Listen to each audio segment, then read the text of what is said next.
Despertar Espírita está no ar. O seu momento de paz e reflexão. Um olhar atento sobre temas da atualidade que interferem na nossa vida. E um estudo dos conceitos básicos da doutrina espírita.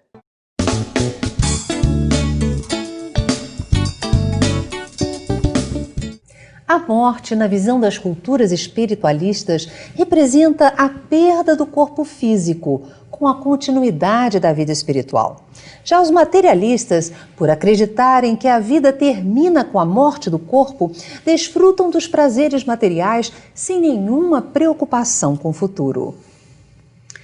O Espiritismo utiliza o termo desencarnação e afirma que a morte representa apenas o fim de uma das encarnações do espírito. Ela se repetirá quantas vezes forem necessárias até que o espírito alcance o estágio evolutivo planejado. Inúmeras pesquisas têm sido realizadas com base no relato de experiências de quase morte, incluindo encontros com entes queridos já falecidos. Como ocorre a desencarnação? E a experiência de quase morte? O que ocorre com o espírito no instante da morte? Para conversar sobre este assunto, está aqui o Dr. Sérgio Thyssen. Ele é médico, professor de medicina no Rio de Janeiro, físico e pesquisador do Espiritismo. Dr. Sérgio Thyssen, bem-vindo ao nosso programa. Muito obrigado, Yasmin. Como ocorre a desencarnação? Isso é uma questão que perpassa na cabeça de todo mundo. Todo mundo fica ansioso para saber o que vai acontecer, porque todos nós vamos passar por isso, né? Na verdade mesmo, nós já passamos outras vezes. Outras vidas, né? E agora vamos passar novamente, mais cedo ou mais tarde. Mas vale a pena nós considerarmos, Yasmin, que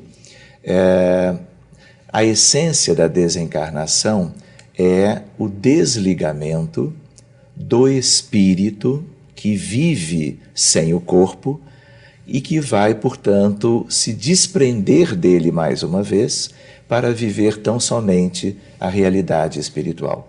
Quando nós, vamos dizer assim, somos criados para uma nova existência, no sentido da ligação desse espírito com o embrião e depois o feto, nós vamos tendo um processo que se renova e que persiste durante toda a vida do encarnado, e a morte, na essência, é quando esse espírito, então, por uma razão ou por outra, ele se afasta definitivamente desse corpo. E aí os liames que o prendiam a ele se desfazem, ou através de um processo mais abrupto, como, por exemplo, fruto de um acidente, ou através de uma enfermidade que pode ser crônica e que vai ser, então, um processo mais gradual e que vai, então, ir acontecendo gradativamente até um desenlace final. E a experiência de quase morte? Muito bem, essa é uma questão interessante, porque em 1975, o Dr. Raymond Moody, um psiquiatra americano, ele publica uma experiência muito interessante em que pacientes dele que tinham vivenciado uma parada cardíaca tinham vivido uma coisa curiosa, interessante, diferente. E como eles não morreram, não desencarnaram, algum tempo depois, dias ou semanas, eles resolveram relatar ao Dr. Moody essa vivência que tinham tido.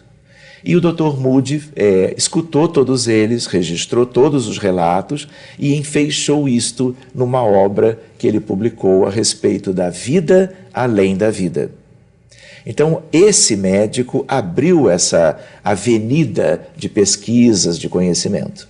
Pois bem, algum tempo depois, né, uma revista inglesa de medicina chamada The Lancet, se não me engano, em 2002, ela publica um estudo lindo que foi feito na Holanda, em vários hospitais, em que, de maneira prospectiva, casos de paradas cardíacas foram completamente monitorizados do ponto de vista do eletroencefalograma, eletrocardiograma, registros de potenciais cerebrais, e um percentual dessas pessoas todas que sobreviveram, relatavam, mais ou menos 18%, relatavam os fenômenos de quase morte. E, de novo, se repetia ali a mesma experiência das pessoas, dos relatos do Dr. Moody. E é curioso, o aspecto talvez mais marcante é de que, quando uma pessoa vai fazer uma cirurgia e o coração para, o cérebro, alguns instantes depois, ele para de funcionar também. De tal maneira que naqueles registros e monitores, a atividade cerebral se extinguia durante aquele tal período, que era o período da ressuscitação, das manobras de reanimação cardiovascular. Pois bem, essas pessoas voltaram à vida porque conseguiram que o coração voltasse a bater, a consciência retornou e eles narraram estas coisas depois. Só que exatamente nessas narrativas, nós vamos ver, por exemplo, que as pessoas, primeiro, elas se viam como que no teto do centro cirúrgico, olhavam para baixo e viam o seu próprio corpo sendo assistido pela equipe de cirurgiões, anestesistas, enfermeiros e assim por diante. E olhava para si e via um outro corpo, que na verdade nós chamaríamos de perispírito, segundo a doutrina espírita. A partir dali eles são levados para uma espécie de uma viagem em túneis de luz intensa e muitas cores. Quando eles atravessam e chegam como que ao final desse túnel, eles encontram pessoas, que eram pessoas que eles conheciam, e muitos deles seus amigos e familiares. Conversam com eles. Então é curioso que o cérebro está como que morto, porque as atividades fisiológicas estão completamente suprimidas.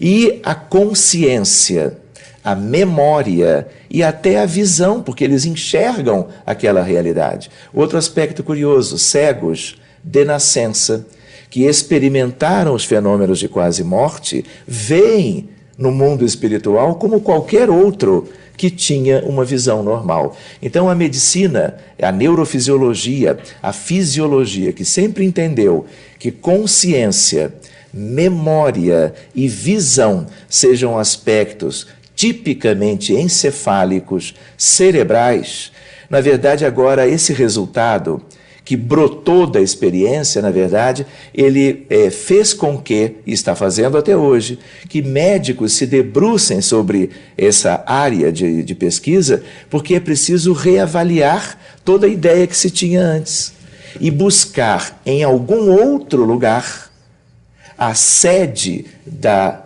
consciência, da memória e da visão. Esse lugar que estará sendo buscado pela própria ciência médica e pelos fisiologistas, que tem a ver com a base da própria ciência médica, fisiologia, há uma ideia que nos reporta a questão da alma, a ideia de uma individualidade que existe e sobrevive ao próprio corpo físico. Só que esses de quase morte não morreram, mas voltaram a uma vida comum e voltaram para contar. Na questão da morte em si, essa ida ela é definitiva, não é? Eles passam por uma situação qualquer, mas há um desprendimento completo, e aí eles passam a viver totalmente na realidade espiritual, que, aliás, Yasmin, é a mesma realidade de onde todos nós estamos vindo para cada uma das novas vidas, cada uma das novas experiências reencarnatórias.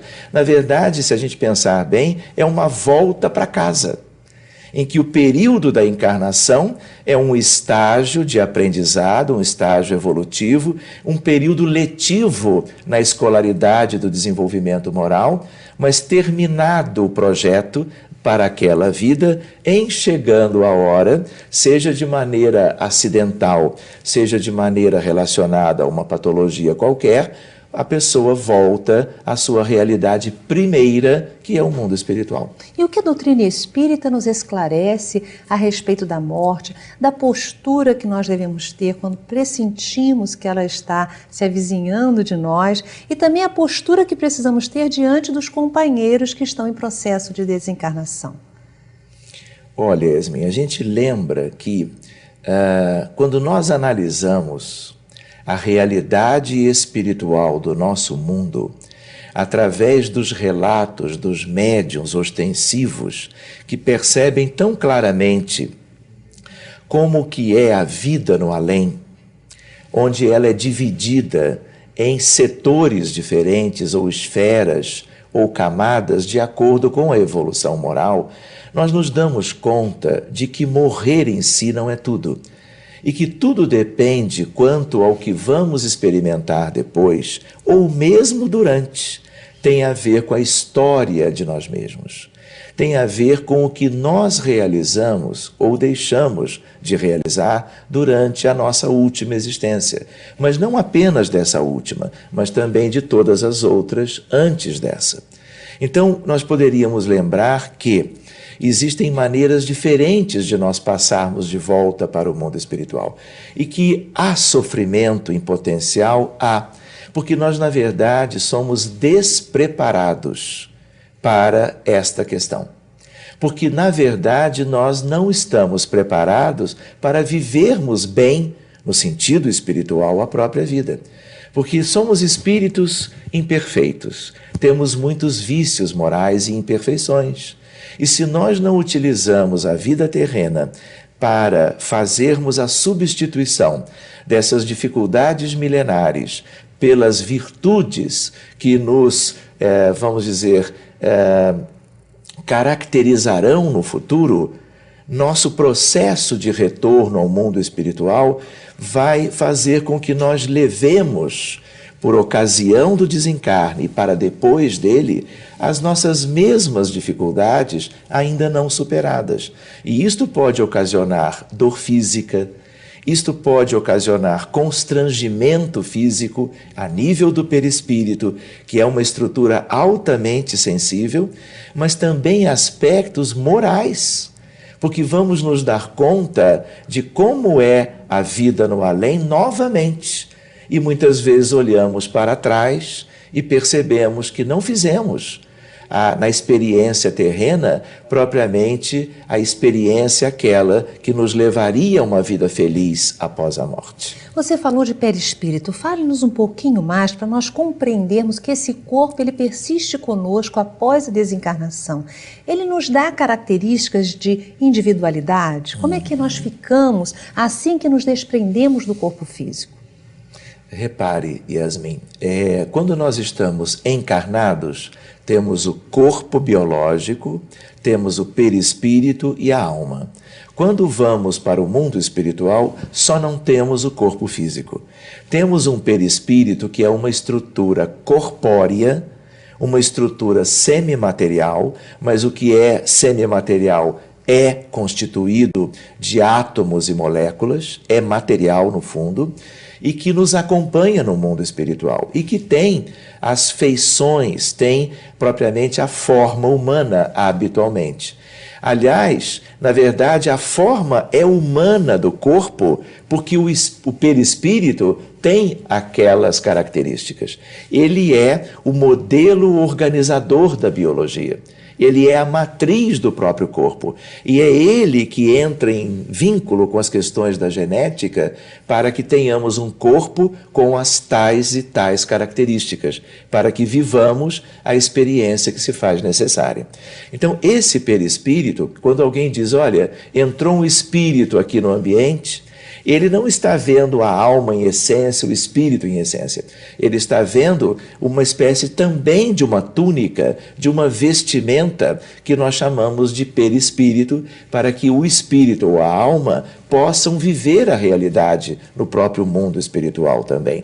Então, dependendo de como nós vivemos as vidas sucessivas, e especialmente as últimas, o nosso perispírito trará de volta com ele para o mundo espiritual essas características que têm a ver com os nossos pensamentos, as nossas escolhas, as nossas atitudes, a nossa índole e, propriamente, as nossas vivências na Terra. De tal maneira que, se nós somos materialistas, o nosso perispírito traduz isso. e ele é materializado, vamos dizer assim, ele é denso. E porque ele é denso, ao desencarnar, muitas vezes, esse corpo perispiritual faz com que ele seja atraído pelo campo gravitacional para baixo. Quando o espírito realiza progresso moral, o perispírito se torna mais diáfano, mais sutil, mais delicado, menos material, menos denso, e ele tende a ascender para planos espirituais mais felizes, dentro do próprio contexto espiritual da humanidade e da Terra, que é o planeta que nós todos habitamos. Então isso vai depender dos meus desejos, de como eu me posiciono diante da vida. Nós poderíamos dizer que a cada dia nós construímos a ocasião da nossa morte e de como vamos viver do outro lado. De tal maneira que nós somos um somatório das horas e dos dias, das semanas, dos meses e dos anos. Então, é claro que em alguns momentos da vida de cada um, podemos ter atitudes e experiências muito marcantes que definam o nosso objetivo e a nossa tendência e o que nós ansiamos para o futuro. Mas nós estamos construindo diariamente, às vezes até sem nenhuma consciência disso, sem nenhuma noção da importância de cada experiência diária, no sentido das relações humanas, do trabalho profissional, da vida familiar, da vida social. Tudo importa e tudo estará impregnando, vamos dizer, esse corpo sutil que se chama perispírito, que traduz, na verdade, quem somos. Vale a pena lembrar, e é apenas algo para um estudo futuro, existem médiuns que veem durante certas atividades e circunstâncias espíritos com uma conformação, com uma situação física muito penosa e muitas vezes se assemelhando a um animal. Quando a gente estuda zoantropia, licantropia, nós entramos por este terreno, porque muitas vezes o aviltamento moral da criatura, que se prende aos excessos e aos vícios os mais variados, transtorna a realidade do perispírito e pode, inclusive, torná-lo semelhante a animais comuns. E eu tive a oportunidade algumas vezes de ver a minha vovó, que desencarnou com 94 anos, e ela está linda, muito jovem, e eu me surpreendi com a beleza e com a juventude dela. Muito típico isto. Espíritos em boas condições que desencarnaram como vovôs e vovós, septuagenários, octogenários, dependendo da sua condição evolutiva, eles imediatamente, às vezes, ou no decorrer de um pequeno intervalo de tempo, eles reassumem uma condição perispiritual, porque o perispírito é muito plástico, ele é muito moldável, de acordo com o padrão moral vibratório de cada um. Então, esse rejuvenescimento, na verdade, em geral, traduz progresso do espírito. E muitas vezes, se a pessoa envelheceu em terra, né, durante a encarnação, mas não tem certas condições, ele pode levar para o mundo espiritual até sintomas geriátricos, eu diria, e demorar um certo tempo a mais para se refazer e para se remoçar. Olha, há sempre tempo de nós prepararmos uma boa morte. Então agora, como suas palavras finais, eu pediria que você focasse nisso. O que nós precisamos fazer nessa vida? Quais as escolhas que seriam mais adequadas para aqueles que desejam desencarnar em paz e reingressar no mundo dos espíritos de uma maneira feliz? Yasmin, uma ideia fundamental é a ideia de que nós nos iludimos no mundo material. Nós muitas vezes fazemos as nossas escolhas priorizando certas satisfações e interesses imediatistas. Vamos dizer assim, a grande questão é esta mudança, não é, na direção do espírito, privilegiando as conquistas da essência da vida, que nós supunhamos no corpo físico e que, na verdade, são propriamente da alma ou do espírito. Então, para estas questões, nós precisamos espiritualizar a vida em todos os aspectos, porque nós a estávamos como que materializando o tempo todo, sedimentando coisas inúteis. Então, na medida em que nós temos consciência da necessidade desta mudança, nós seremos capazes de imprimir como que uma velocidade melhor nesse processo evolutivo, cultivando as tais virtudes, deixando de lado questões antigas para um processo de renovação. Há um homem velho, mas dele pode surgir esta renovação, e este homem novo, ele é aquele que se preocupa com o outro, é aquele que não é mais egoísta, é aquele que vai se desprendendo dos valores antigos e cultivando a ideia de que ele só será feliz no mundo do futuro, que é o mundo espiritual primeiro, mesmo que ele vá renascer muitas vezes, herdando o que ele mesmo deixou antes para si, na medida em que ele compreender que ele deve buscar de todas as formas usar o seu tempo, a sua energia, os seus potenciais divinos na questão de fazer os outros felizes. Buscar a questão da solidariedade, da fraternidade legítima, da caridade desinteressada, do desapego para as coisas materiais. É um processo, às vezes, difícil, mas ele é um processo, vamos dizer assim, inalienável. Ele precisará acontecer mais cedo ou mais tarde. Se nós quisermos protelar isto, é um direito nosso. Mas todos os espíritos queridos que vivem felizes no além ou no mundo espiritual, dizem isso em todas as eras, do que depende a felicidade do amanhã. E ela sempre dependeu das mesmas coisas. E agora a gente ficou mais crescidinho, vamos dizer, para podermos trabalhar essas questões já na vida atual. Muito obrigada, Dr. Sérgio Thyssen, pela sua presença no nosso programa. Eu que agradeço mais uma vez, Yasmin. O Clube de Arte envia brindes mensais produzidos pelos trabalhadores da arte espírita para seus associados e para 400 obras sociais espalhadas por todo o Brasil. No site clubedearte.org.br, verifique se existe alguma instituição aí, pertinho de você. O Clube de Arte é a arte a serviço do bem.